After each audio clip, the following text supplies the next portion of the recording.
Bon bah, on s'embrasse? Quoi? Non? Ben non. Enfin, vous pouvez pas balancer un truc pareil au premier rendez-vous, vous allez la faire fuir. Non, écoutez, moi je veux bien vous donner des conseils pour votre soirée de Saint-Valentin, mais enfin, faut y mettre un peu du vôtre. Mais quoi, j'ai mis la bonne lumière, il y a des coupes de champagne, il y a des chocolats, même la musique est parfaite. Ah, vous trouvez? Mais enfin, il n'y a pas plus romantique que I Will Always Love You. Bah non, en fait, pas vraiment. Hein, mais qu'est-ce que vous racontez? C'est la chanson d'amour par excellence. Disons que, à la base, c'est plutôt une chanson de rupture. Ouais, vous me faites marcher là. Bon, allez, donnez-moi un chocolat et je vous raconte tout.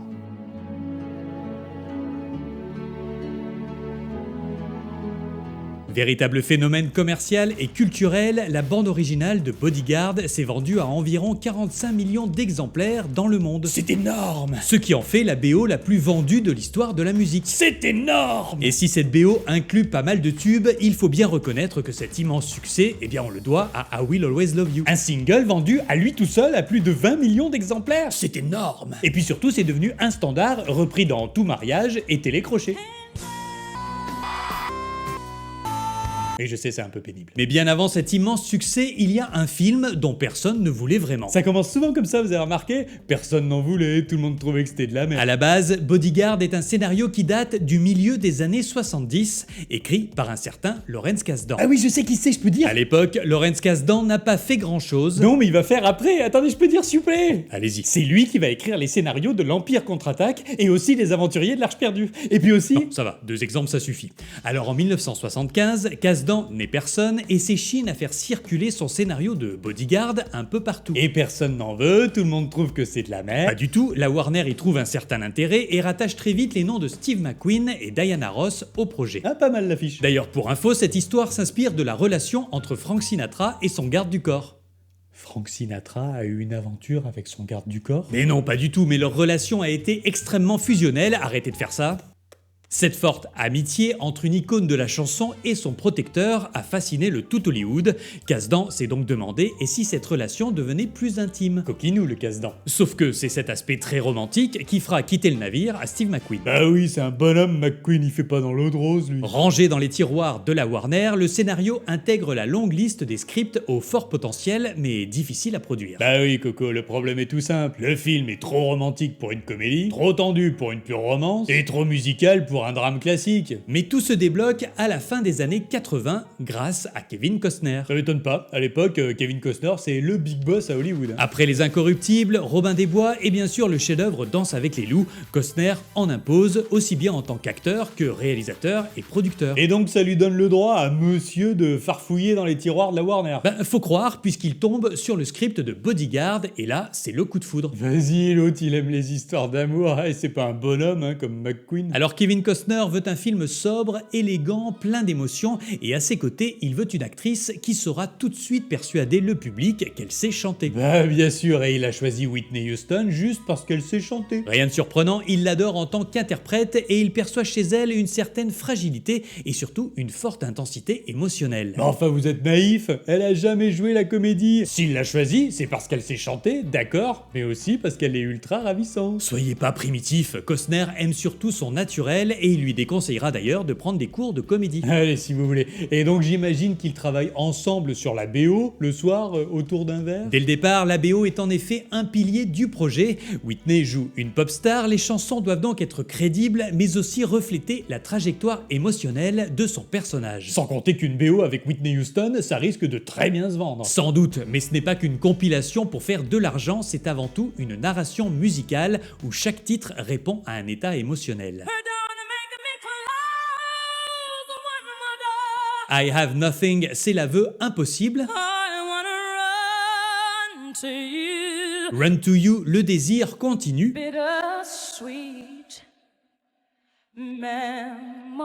Et I Will Always Love You, la déclaration d'amour absolue. Sauf que je vais vous en apprendre une belle, il n'y a pas de I Will Always Love You à la base. Je sais, à l'origine, Whitney Houston, pour la scène finale, devait reprendre le titre What Becomes of the Broken Hearted de Jimmy Ruffin.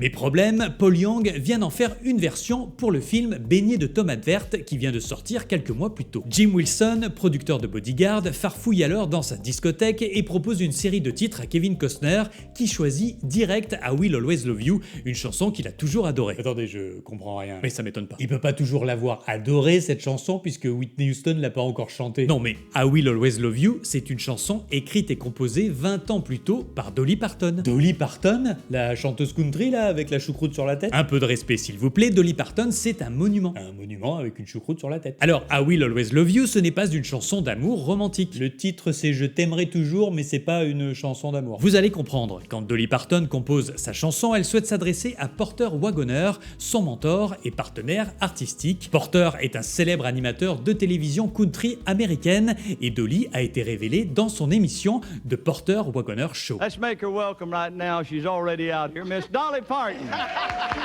Leur collaboration va durer 7 ans et sera souvent tendue. Ah, qu'est-ce que vous voulez, c'est toujours comme ça dans les couples, hein. Il y a des hauts et des bas. Non mais vous voyez des couples partout, leur relation a toujours été professionnelle, pas amoureuse. Ouais. Wagoner était peut-être amouraché, mais Dolly pas du tout, elle c'est sa carrière qui l'intéresse, et là elle décide de quitter l'émission pour voler de ses propres ailes. Ah bah ça a dû faire plaisir à Harry Potter, à l'ami Porter. Wagoner le vit en effet comme une trahison et refuse catégoriquement d'en discuter. Dolly Parton décide alors de lui confier tout ce qu'elle a sur le cœur dans une chanson. Elle écrit I Will Always Love You en une seule journée et aussi un autre titre dans la foulée. I Will Always Love You et Jolene, deux tubes écrits le même jour. Fortige Dolly.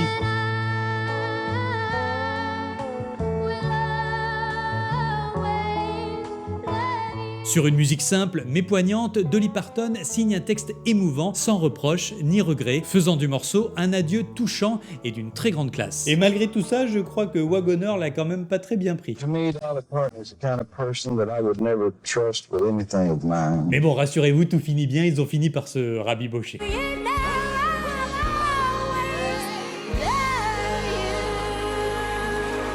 Bref, I Will Always Love You est donc une chanson de séparation respectueuse et non une déclaration d'amour passionné. Je t'aimerai toujours, mais je me casse, d'accord, j'ai compris l'idée. À sa sortie en 1973, le titre est numéro 1 des charts country aux États-Unis. Et en 1982, Dolly Parton lui offre même une seconde vie en le réenregistrant afin de l'inclure dans le film qu'elle tourne avec Burt Reynolds, La cage aux poules. Les titres français, c'est quand même du grand art.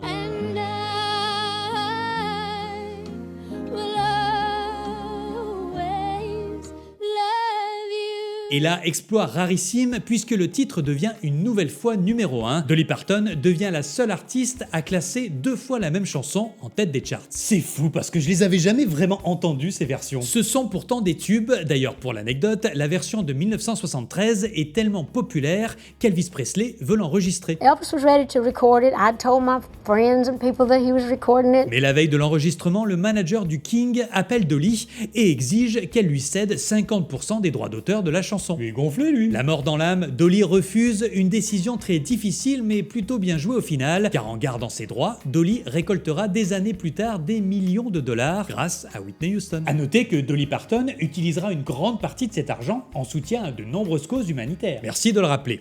Alors bien sûr, quand le choix se fait de reprendre I Will Always Love You dans le film Bodyguard, pas question de garder la sonorité country. Oui, c'est pas tellement le registre de Whitney Houston. Il faut donc passer de la country à la pop soul Et aussi transformer l'intimité du morceau en quelque chose de plus épique et cinématographique. et c'est là que David Foster entre en piste. C'est l'un des arrangeurs-producteurs les plus influents de la musique pop des années 80-90. Il a travaillé avec Barbra Streisand, Diana Ross et Michael Jackson, a remporté 16 Grammy Awards et a été nommé à l'Oscar de la meilleure chanson originale. Nommé seulement, il l'a pas eu l'Oscar?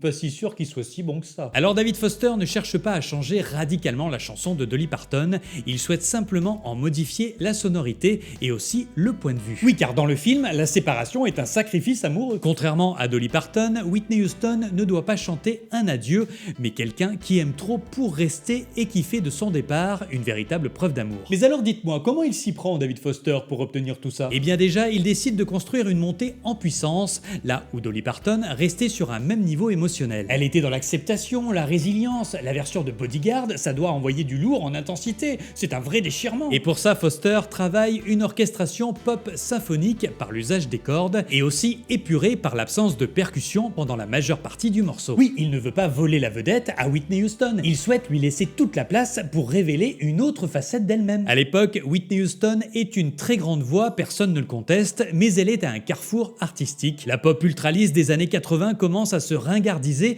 le R&B devient plus urbain et le public veut plus de vérité, moins de démonstration. Whitney, elle le sait, soit elle reste une grande voix figée, soit elle se réinvente. Et avec I Will Always Love You, elle a l'occasion de passer de chanteuse à voix à figure tragique et romantique. Elle va donc livrer une interprétation aussi vulnérable qu'authentique. So goodbye, please don't cry. Et puis David Foster l'aide pas mal avec une idée de génie, retirer entièrement l'orchestration au milieu du morceau. Juste avant le dernier refrain, le temps semble suspendu, Foster crée volontairement un vide émotionnel, un champ libre qui laisse Whitney se livrer à cœur ouvert.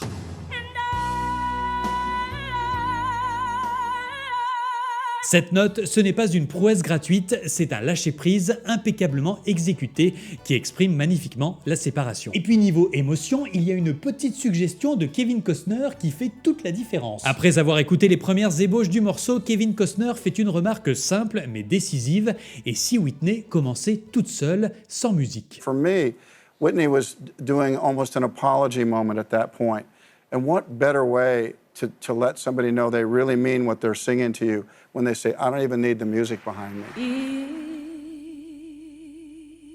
If I should stay.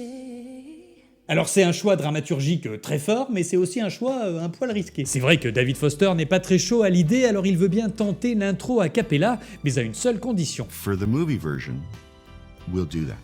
But when I make the record version, I'm going to put music around it. Au final, tout le monde est bouleversé par cette introduction, David Foster y compris, mais il n'en démord pas. En l'état, le titre ne passera jamais à la radio et on comprend ses réticences à David. Au début des années 90, la pop regorge d'intros reconnaissables, car les radios veulent des accroches immédiates. Alors un a cappella de plus de 30 secondes en début de morceau, c'est carrément un suicide commercial. David Foster prépare donc une version avec une orchestration au début, sauf qu'entre-temps, Clive Davis, fondateur du label Arista Records et surtout mentor de Whitney Houston, reçoit des appels pressants de la Warner.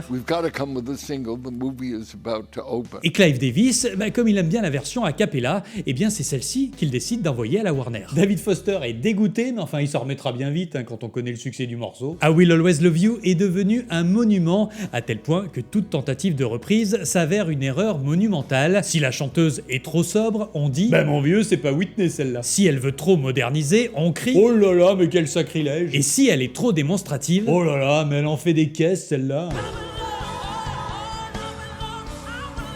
Et puis depuis la disparition de Whitney Houston en 2012, la chanson est désormais liée aux hommages et au deuil. Ce n'est plus seulement une chanson d'amour, c'est une chanson d'adieu définitif qu'on n'ose pas trop toucher par respect. Dolly Parton elle-même a refermé le livre, non seulement elle n'a jamais contesté la version de Whitney Houston, mais elle l'a même grandement auréolée. It was one of the most overwhelming feelings I've ever had to hear that done so well. Véritable petit bijou, I Will Always Love You est donc un paradoxe magnifique. Une chanson écrite pour conclure une relation professionnelle et qui devient une sorte de symbole de l'amour éternel.